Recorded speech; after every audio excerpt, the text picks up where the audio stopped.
ಚನ್ನಸಂದ್ರ ಗ್ರಾಮ ಪಂಚಾಯಿತಿ ಅಧ್ಯಕ್ಷರಾದ ಬೈರಂಡಹಳ್ಳಿ ಗ್ರಾಮದ ದೀಪಾ ರಾಮೇಗೌಡರವರ ಮಾಲೀಕತ್ವದಲ್ಲಿ ನರಸಾಪುರ ಹೋಬಳಿಯ ಜೋಡಿ ಕೃಷ್ಣಾಪುರ ಗ್ರಾಮದಲ್ಲಿ ಭೈರವೇಶ್ವರ ಮೆಡಿಕಲ್ ಸ್ಟೋರ್ ಮತ್ತು ಕ್ಲಿನಿಕ್ ಉದ್ಘಾಟಿಸಿ ಮಾತನಾಡಿದ ಮಾಜಿ ಸಚಿವ ವರ್ತೂರ್ ಪ್ರಕಾಶ್, ಇತ್ತೀಚೆಗೆ ಯುವಕರು ಮತ್ತು ಯುವತಿಯರು ಹಣದ ಆಸೆಗೆ ತಮ್ಮ ಆರೋಗ್ಯವನ್ನು ನಿರ್ಲಕ್ಷಿಸುತ್ತಿದ್ದಾರೆ.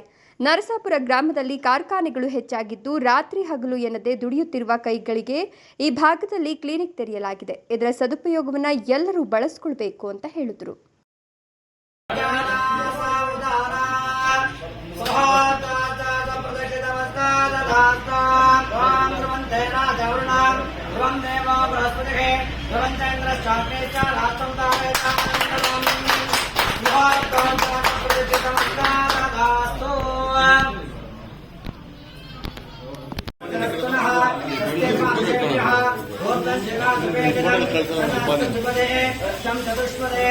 ओम शांति शांति शांति